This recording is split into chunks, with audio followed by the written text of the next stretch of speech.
Good day, here are the headlines from the Philippine News Agency. We start the nation's top office with President Ferdinand R. Marcos Jr. welcoming two top officials of the United States, Secretary of State Antony Blinken and Defense Secretary Lloyd Austin III. Marcos commended the robust alliance between the Philippines and the United States in ensuring stability in the West Philippine Sea and the Indo-Pacific region. During their meeting in Malacanang this morning, President Marcos emphasized the value of open communication lines between the Philippines and the U.S., which allow for ongoing evaluation and adjustment of joint efforts in the West Philippine Sea and Indo-Pacific. Blinken and Austin are in Manila for the country's foreign and defense ministerial dialogue known as the 2+2.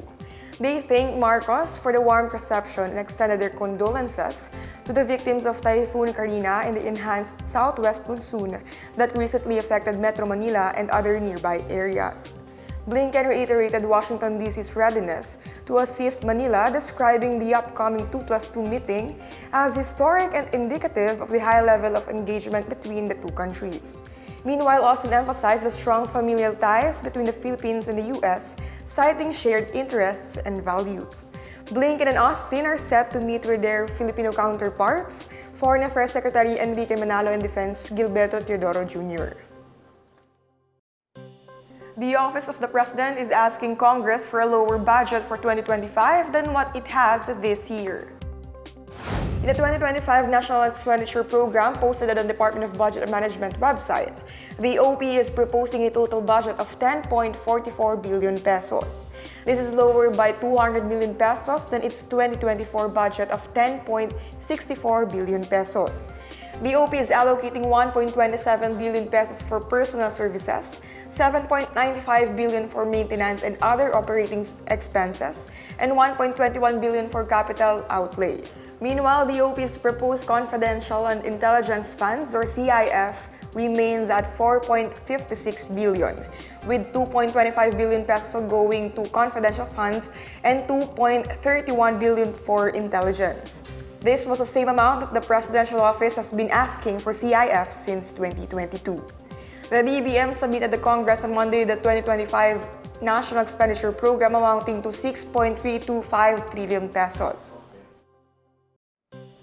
The Philippines has climbed 3 spots in the global anti-red tape rankings. According to the Anti-Red Tape Authority or ARTA, the Philippines now ranks 49th in the 2024 World Competitiveness Report by the International Institute for Management Development or IMD, as it climbed 3 spots in government efficiency. ARTA says the ranking, which was released last June, covers 67 economies and serves as a worldwide reference on the competitiveness of economies. It also serves as a benchmark and exposes trends using both statistical data and real-world survey results. ARTA says it remains committed to streamlining and digitalizing government services for a more competitive and business-friendly Bagong Pilipinas. The agency has supported the call of President Ferdinand R. Marcos Jr. on government agencies and local government units to promote the ease of doing business in the Philippines to attract foreign investments. ARTA has been the forefront of streamlining and digitalizing the process of doing business in the country. In news overseas, the Philippine Embassy in Tel Aviv reiterates its call to indefinitely postpone non-essential travel to Israel in light of continued hostilities in Gaza. In a travel advisory, the embassy says non-essential travel should be postponed until the security situation in the country has stabilized. Non-essential travels barred by the embassy include pilgrimages and other tours. Traveling to Israel for volunteer work is also discouraged. The embassy also advises travelers not to fall for schemes by any part organizing tours or pilgrimages to Israel, as well as volunteer works for farms or hospitals. The embassy says it has waived responsibility for the safety of those who travel as tourists or volunteers in Israel.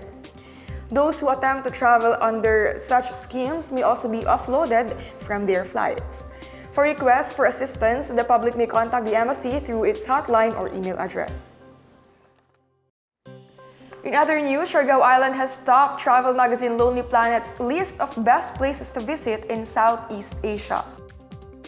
In its July issue, Lonely Planet described Siargao as a tropical paradise known for quality surfing and home to Cloud9, one of the best surfing spots in the world. It highlighted the wide variety of activities and places in store for tourists aside from surfing, such as cave tours, yoga classes, and bars and cafes featuring music performances. In a statement, Tourism Secretary Cristina Frasco thanked the magazine for its acknowledgement, calling it a victory for the island and its people and a proud moment for the Philippines. She says the recognition reflects the indisputable beauty of Siargao, adding that it is a destination that balances adventure and excitement with tranquility and sustainability. Frasco adds that the Tourism Department is motivated to continue to promote sustainable tourism and preserve the country's natural wonders. It is the latest and the biggest stories in the Pna Headlines. For more news updates, please visit our website pna.gov.ph or our Facebook and X account, Philippine News Agency. The Pna Headlines is also streamed via the Surbisyo Facebook page. You may also watch the Pna Headlines through the Philippine News Agency's YouTube account and via the News and Information Bureau website under the PNA News. I am Brianna Fernandez and this is the Pna Headlines, bringing stories that unite the nation.